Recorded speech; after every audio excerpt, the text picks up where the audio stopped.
So yes, jumping from Bible to Talmud and then to Kabbalah, Middle Ages Kabbalah. Now we are jumping straight forward to the beginning of the 20th century, Jewish thought in Germany.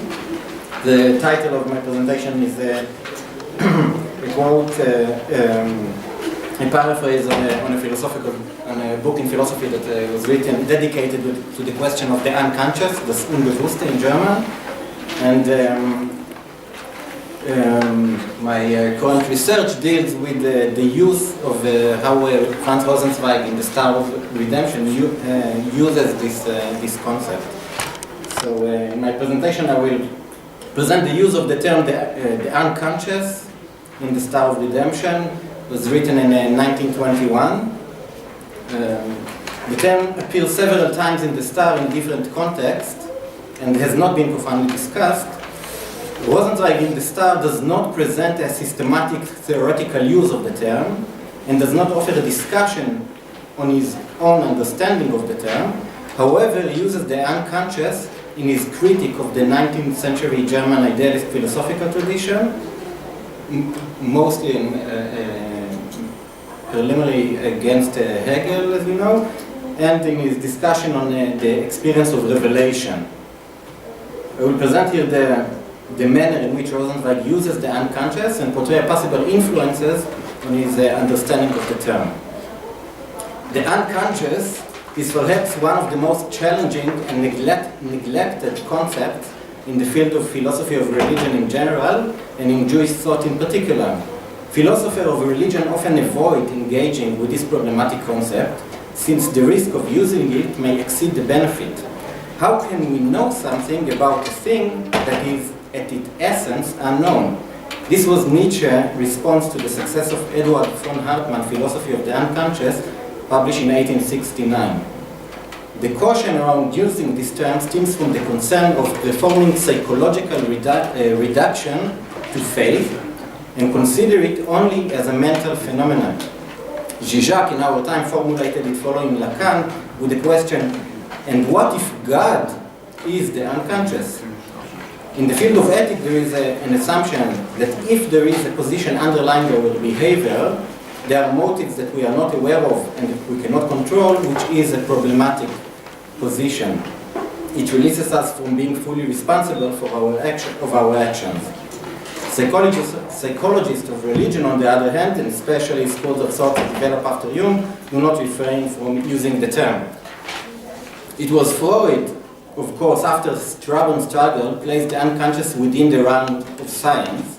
In 1938, he wrote, and I quote, "The concept of the unconscious has long been knocking at the gates of psychology and asking to be let in.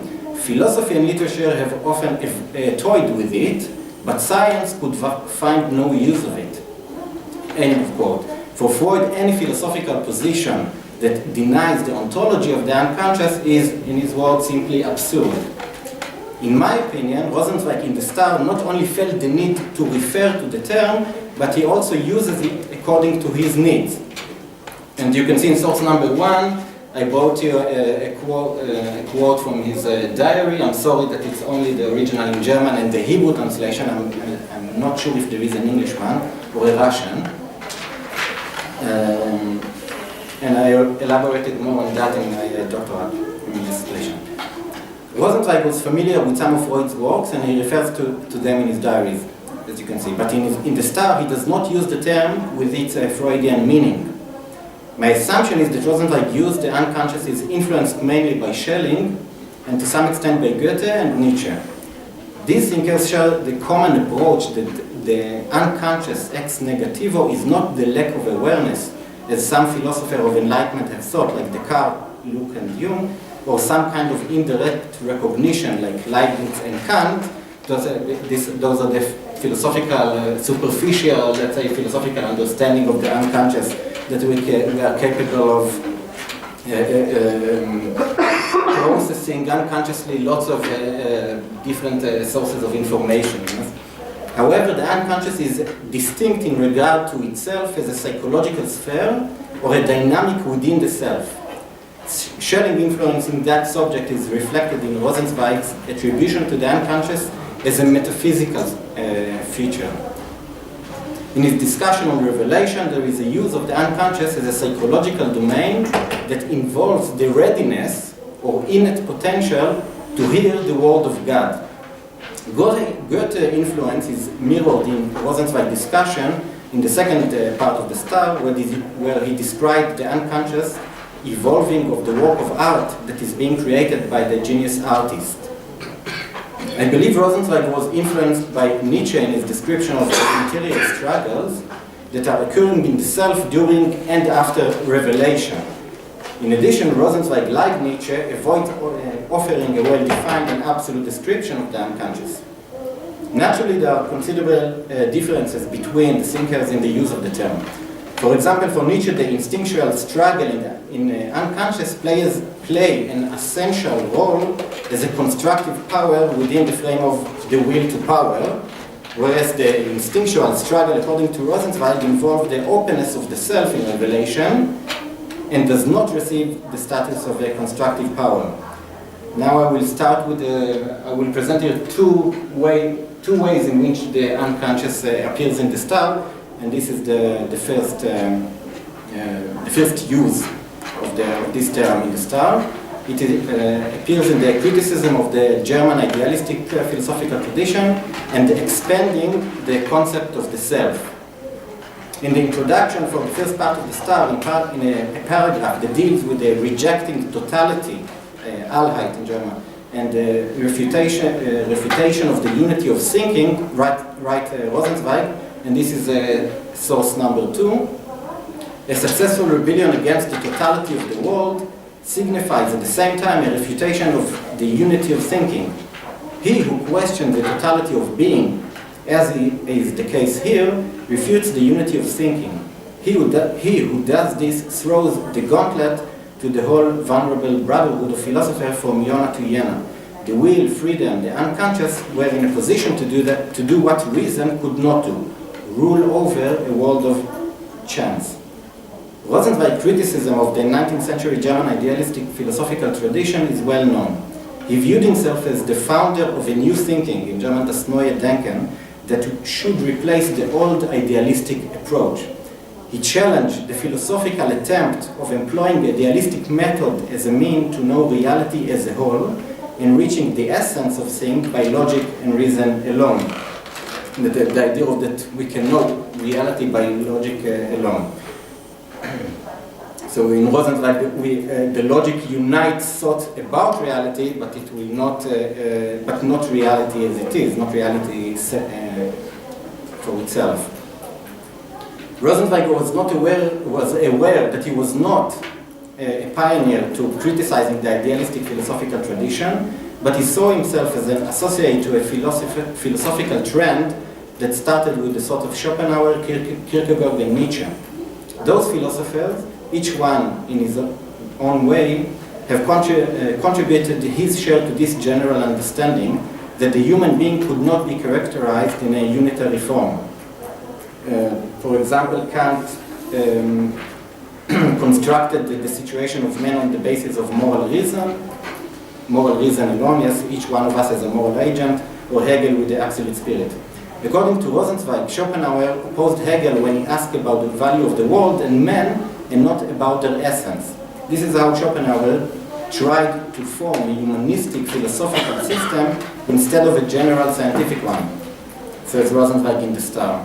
Schopenhauer characterized the self not as an I who is aware of himself or as an object of knowledge, but as a will who is essentially a blind will that interacts with the intellect as a separate authority.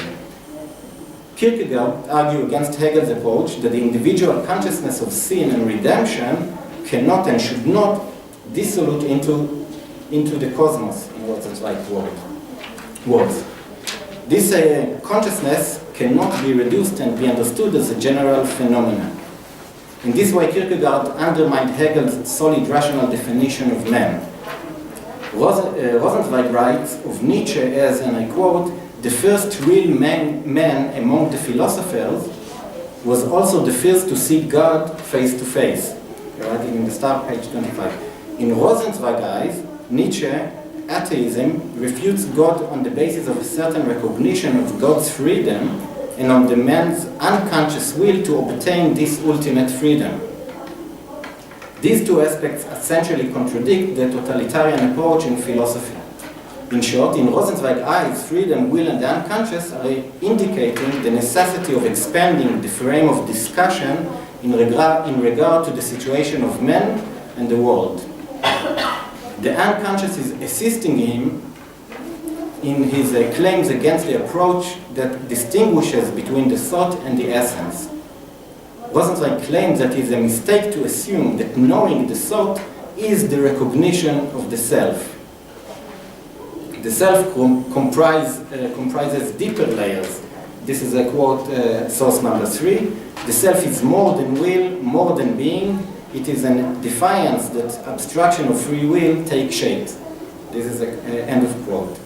Within the self, struggles are taking place, defiance against its own temporary nature, rebellions against its own finality, and revolts against its own closeness. Let us recall, and I'm quoting, it is a matter only of inner movements in man. This is appearing on the same page of source number 3. In short, the self, according to Rosenzweig, is a complex and a multi-dimensional mental sphere. It would be wrong to characterize the individual in accordance with the dichotomy between reason and inclinations only.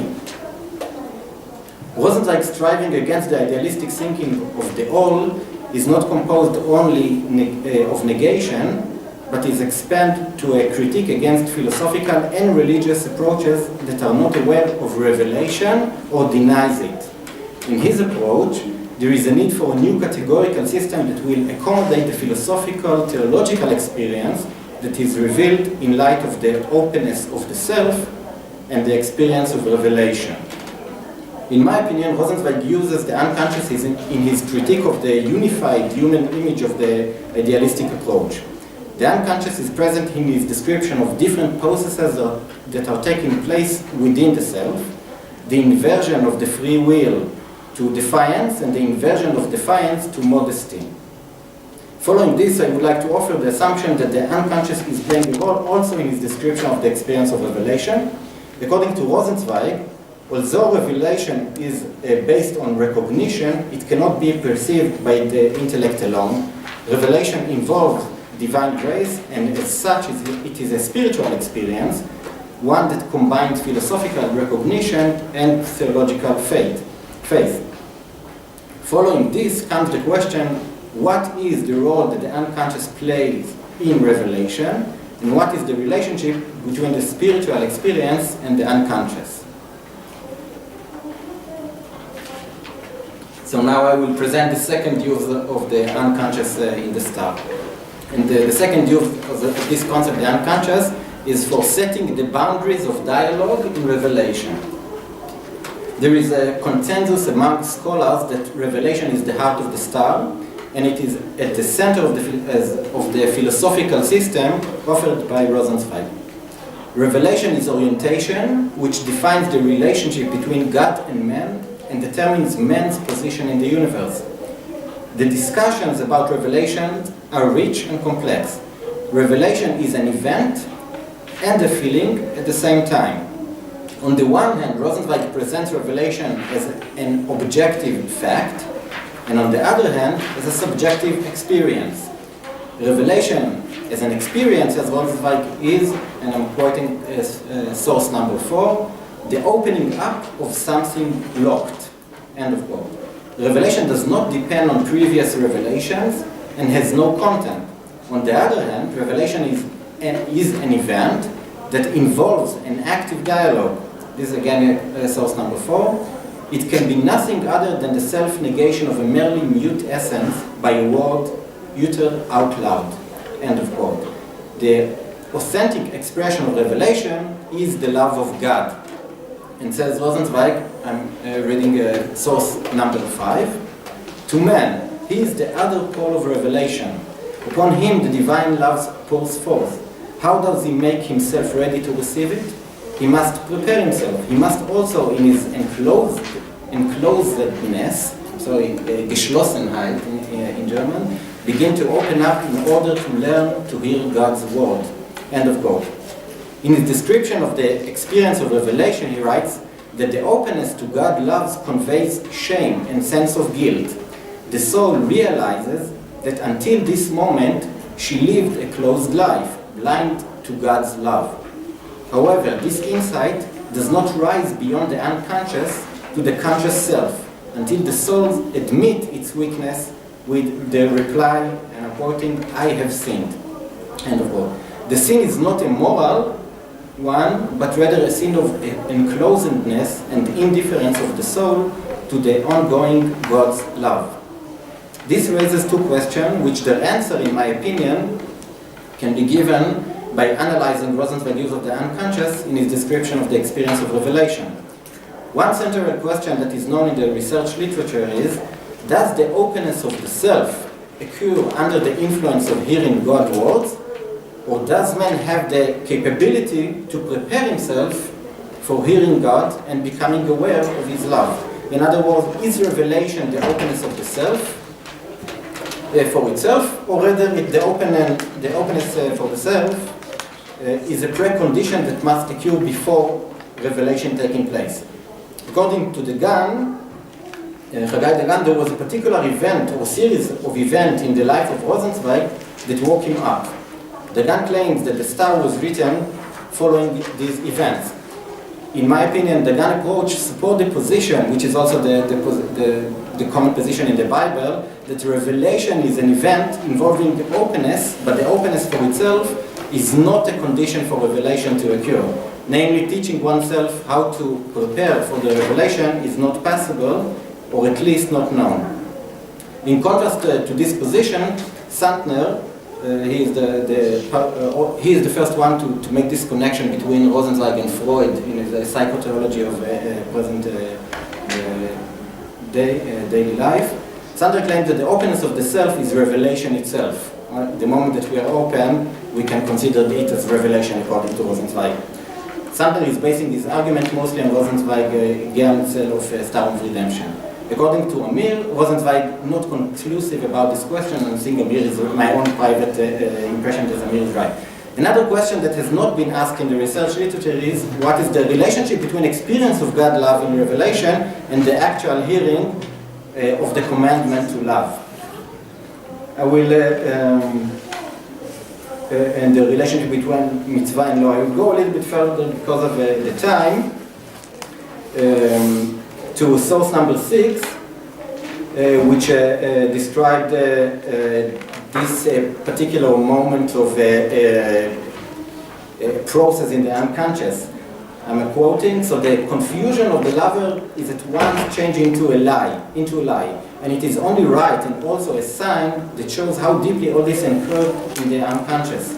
If fate rejects the mere confession, and if the already open soul of the beloved closes again.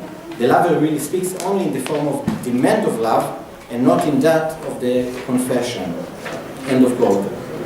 In this section, the unconscious, according to Rosenzweig, is referring to a deep knowledge in the self. There is some kind of knowledge in the unconscious of the self that is being loved. This is like his existentialistic understanding of, let's say, universal possible phenomena, that the lover response to his acknowledgement of his love is false. In Revelation, the self feels God's love, reacts to this love, and is waiting for a second response from God. At the same time, the self has readiness to interpret any answer other than the commandment to love as a false one. In other words, according to Rosenzweig, in the psyche there is readiness to hear God's words only as a commandment to love. A language which is not phrased as a commandment, as an imperative, will be heard in the human psyche as a false. So I will conclude saying,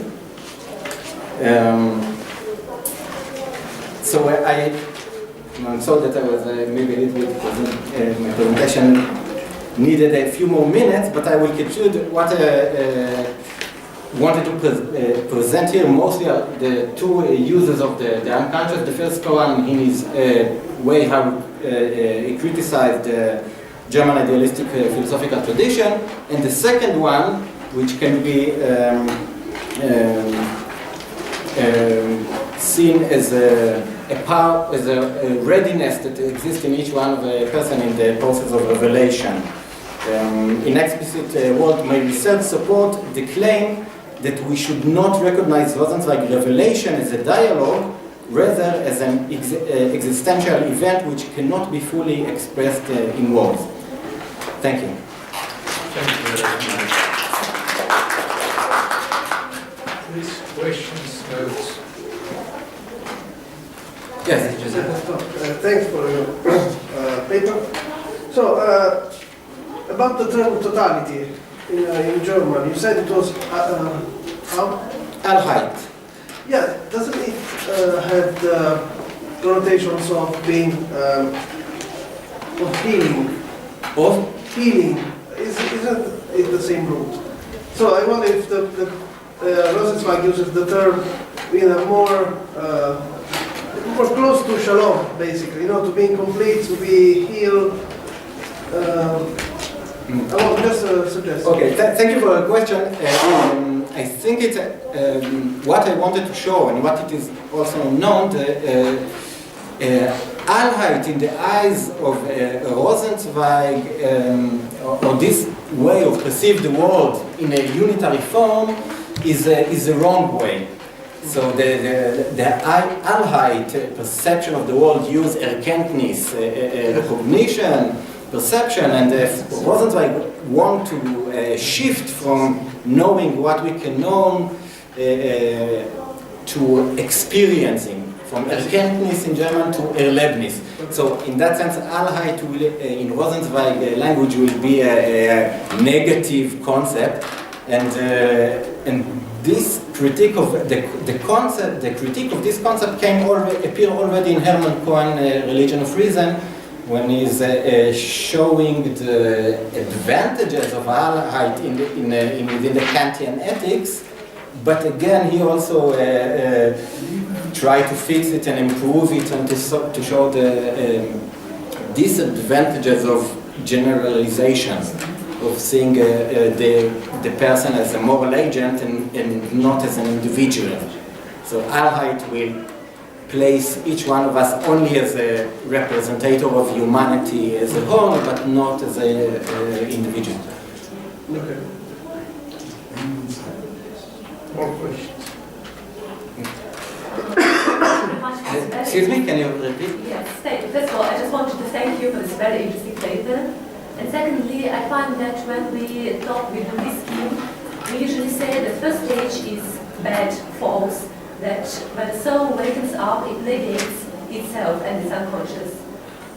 Would you say that there is a possibility that the soul will remember its unconscious and use it for later, it is awakened? So is I think this is a major, I think, yes, it is a major claim. So for Rosenzweig, this use of the unconscious is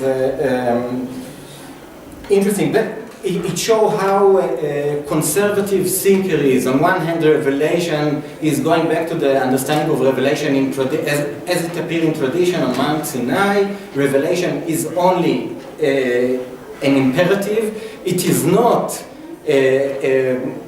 the openness to cosmological knowledge as being presented before. This is not revelation according to Rosenzweig. But when this moment appears, we sit for a deep meditation, revelation appears, and we suddenly know something about the world, there will be something inside of us will say it is not the word of God. Because the word of God appears as a command, as an imperative, ve'ahavta le'reacha, and you shall love. This is how God appears. And then the soul is shamed for not realizing that she was loved and all her life until this moment, and then she wants to show back the love to God, and waiting for a second response, but the second response will not come back because God speaks only in an imperative. So every knowledge that will come at this particular point at the second time is perceived as a lie. And this is only happening in our unconscious.